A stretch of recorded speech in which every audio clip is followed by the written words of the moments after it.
In this video, I'm going to show you how to make a drip cake using candy melts.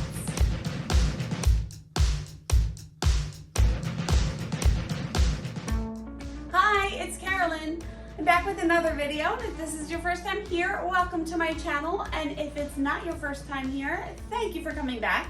I am a professional cake decorator just outside of Philly. I've been decorating cakes since 2002. And on this channel, I share my tips and tricks and ways that I bake and decorate cakes to help you along your journey. So if you'd like to join me, hit the subscribe button and the bell notification so you can get notified whenever I release a new video. So like I said in the beginning, I am going to show you how to do a super simple drip cake using candy melts, and we are going to add water instead of heavy cream. And yes, you can add water to the candy melts. They are not actually chocolate. So the water, actually, I feel like I get a smoother drip when I use water rather than heavy cream. And if you don't have heavy cream and you need to make a drip cake, this is a super simple way to do it. So let's get into the video. All right, so to do this, you are going to need a scale. I would recommend using a scale rather than measuring cups so you can get exact measurements. I got this one on Amazon and I love it. I can link this below. I like to use a glass bowl. I have some coloring here, some gel color. I want to dye it red, so I picked red. I have candy melts, white chocolate candy melts. I got these at Michael's at the local craft store, and these are so much better than the other ones that used to be there. This is a new brand, Sweet Tooth Fairy, but any white candy melts will do. I have a spoon. And we are going to use water for this. So I have a little bit of water in a measuring cup. So to start, I'm going to put my bowl on my scale and then hit power so it sets to 0. If I hit power first and then put the bowl on, it's going to weigh the bowl. So you just want the number, on the scale to say 0. I have a bag already open. So I want to measure in ounces, and I'm going to do 6 ounces of the candy melts. And what I want to do first is melt these in the microwave a little bit because my water is not going to be hot, so I need to melt the chocolate first. So I'm going to put this in the microwave at 30-second intervals for probably a minute to a minute and a half. So I'm going to do a 30 seconds, take it out, stir it a little bit. Put it back in, 30 seconds, stir it a little bit. So microwave your candy melts to melt them. So this is what it looks like after 30 seconds in the microwave. So I still need to melt them a lot. So putting it back in for another 30 seconds. And this is after another 30 seconds. I like that the glass bowl gets warm, so it kind of helps to melt the chocolate. The bowl is hot, so I'm using a paper towel to hold it. So as I'm stirring, it is melting the chocolate a little more. And just by stirring the chocolate, all of those chunks have melted. I need to not say chunks. I will say bits. They all melted. So good. Now I'm bringing back my scale. I'm going to put this on and then turn it on so it starts at 0. And I'm going to start by adding a 1/2 ounce of water.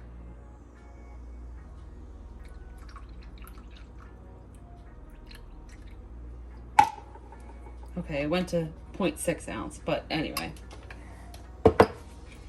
And just mix that in, and what it's going to do, it's going to start to seize the chocolate, so it's going to get really thick. But don't worry, we will take care of that. Be mindful of not whipping too much air into it.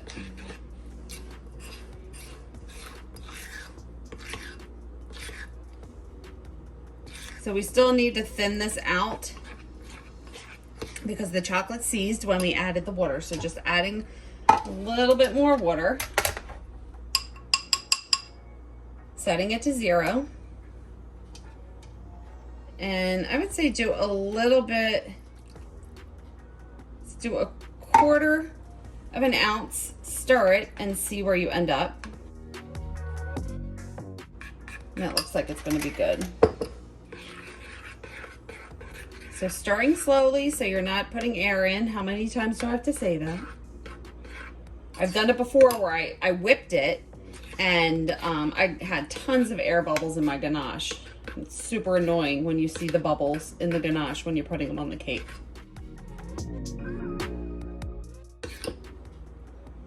Now that is looking good. Why did I say it like that? No, but all right. Still have some chunks in here. So I hate saying chunks, but that's what they are. So it is what it is. So you want to make sure that it is smooth throughout. And that looks pretty good. What I'm going to do now is take some of my coloring, whatever color you want to color it. For red, I'm going to have to add, oh, there was a dry piece of coloring. Oh, really? Look at the lid. I can't. That's what happens when you shake it up before you open it. Anyway, adding some red. Probably like a half teaspoon of red. Mixing it up. Slowly mixing. Now you can use red candy melts if you want. For the purpose of this video, and I only had white in the house, I wanted to show you how you can add color to white candy melts. Good. So there are some air bubbles in here. What you could do is smack it on the counter a couple times to try to get the air bubbles to float to the top and pop. Okay, so right now this ganache is too thin to put on the cake. You just want to let it sit out at room temperature for a little bit and let it cool down before we drip it on the cake. Because if we put it on the side of a cake right now, it's just going to fall the whole way down. So I'm going to set it aside for about 5 minutes and then I will get the cake out of the refrigerator. When I set it aside, I'm going to cover it in a piece of plastic, or I actually have a plate that I can set on top, so I don't want any air to hit it because I don't want it to dry out. So just put the plate on top and let it sit for about 5 minutes and then we will continue. And while that's coming to room temperature, I'm going to get the bag ready. So I use this NutriBullet cup that just because I like it because it's tall and it can hold the whole bag, but finding some kind of cup that you can sit your bag in makes it a lot easier. I can link these bags below. Fold over the top and stick it into the cup. So I have my cake fresh out of the refrigerator. The icing is solid. So now since the icing is cold, it's actually going to help the ganache set a little faster. Before I do this process, I just want to clean up the cake board, wetting a paper towel and cleaning any icing off the cake board. I can link my video on how I ice my cakes below. This is still a little like watery consistency. However, like I said, the cold from the icing is going to help this set. So it's really something that you have to play around with. You have to figure out what is a good consistency for the ganache to be before you put it on your cake. It's a trial and error process. If it's too thick, it's not going to run down at all. If it's too thin, it's going to completely run down and pull all over the bottom. So you need to find a consistency where it's going to run down a little bit and stop. And then just pouring the ganache in the bag.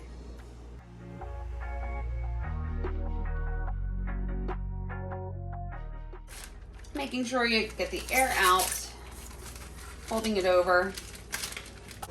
Usually like to clip the top. All right. Now I want to keep my bowl here. I'm going to cut the tip off, but you want to make sure that you don't cut too big of a hole. So you just want a little bit of the tip to come off so it doesn't completely flow through and gush out of the bag.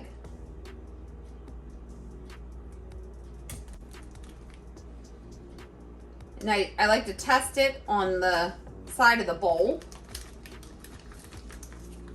I'll hold the bag and twist it a little bit. There you go. And that looks like it's a good consistency. So starting here, I'm just going to start at the edge and squeeze it so it drips down, and move over and squeeze and drip. So I like to have a variance in my drips. So sometimes I will want to have a really long drip and then just a short one. So you have to play around with it and see what you like. See, I'm really holding it and squeezing it in that one spot, and then move it and just do maybe a few short ones and then a long one.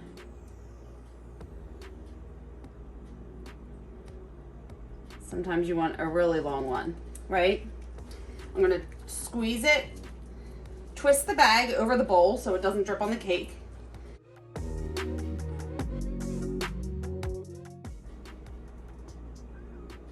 See how I squeeze in one spot just so the drip gets a little longer, right? So I just wanted to kind of come over the top of the cake a little bit and then hold it in one spot a little bit off the cake so it can drip down. So you can see how it's not dripping all the way to the bottom. It's like the perfect consistency right now because the cold in the icing is letting the ganache set a little faster.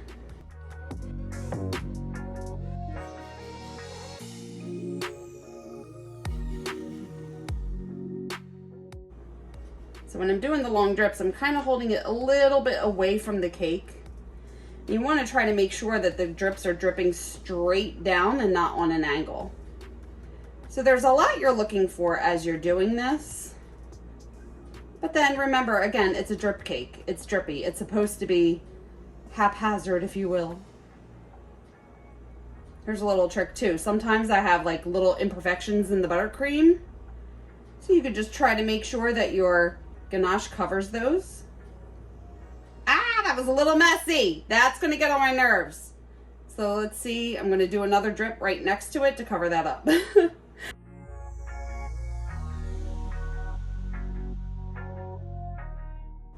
Sometimes I like when they go to the board and the drips pull at the bottom. It's just all personal preference, what you prefer. And pretty. So it's up to you if you want. Now, I feel like there's not a long drip somewhere around here, so I can add a little more. And you want to do this before it dries, so it still looks seamless. Now, I was going to put an icing swirls around the edge, so I really don't have to fill this in. However, if you want to, you could just fill the whole thing in.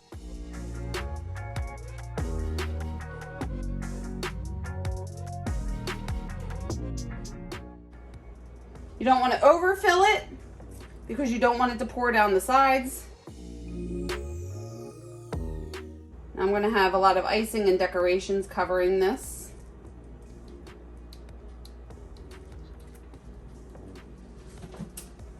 And you could take a spatula and just smooth it out. Making sure you don't drip it down the side of the cake. So any excess, wipe on the side of the bowl.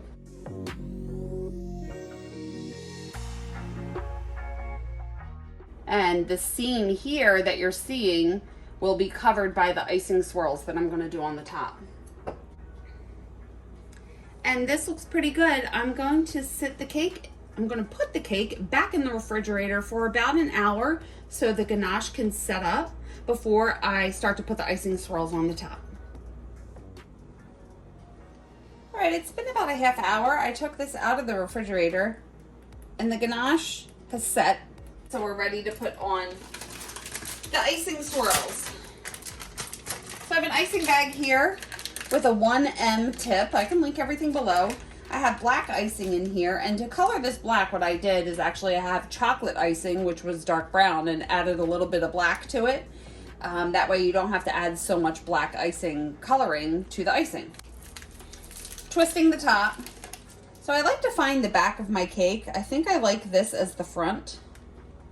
So this will be the back. I'll know because this little drip is here.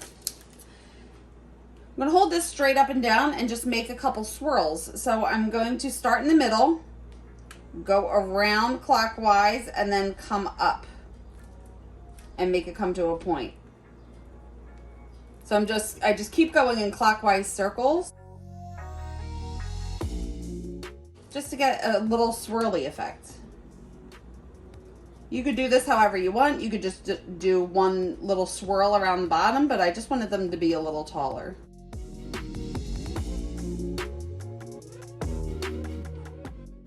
So as I'm squeezing the bag, I let go of pressure and then I stop squeezing as I lift it up so it can form a point.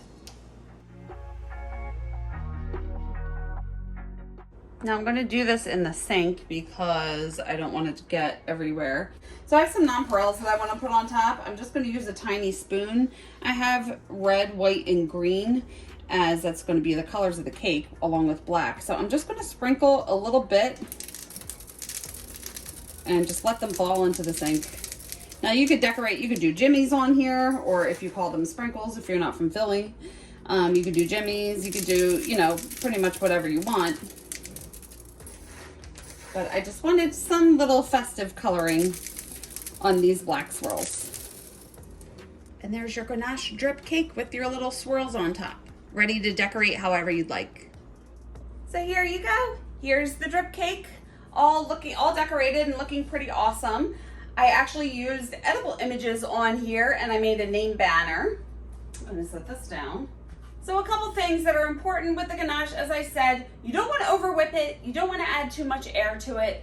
I actually like doing this. I refrigerate all of my cakes and I find it so much easier to decorate cakes that are just out of the refrigerator. So the coldness and the icing really helps the ganache to stop, what do I want to say? The chill in the icing helps keep the chocolate from dripping all the way down. But you do have to find that happy medium that the chocolate should be to get that perfect drip down the cake. And I think that just comes from working with it. So yeah. So I think that's it for now. If you have any questions, leave them below. I try to answer all my questions. There are some that slip through the, what's the word I'm looking for?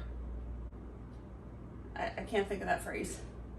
So if you have any questions, leave them below. I will get back to you as soon as I can. And please like this video if you liked it. It really helps out my channel. You can follow me on social media. I am on Facebook and Instagram, and I have my website. I will link all of that below. And don't forget to hit the subscribe button if you want to see more videos like this. And over here, I will link some videos on how I use edible images and how I make the name banner that are on this cake. Thank you so much for watching the video. I appreciate each and every one of you, and I will see you on the next one. Bye.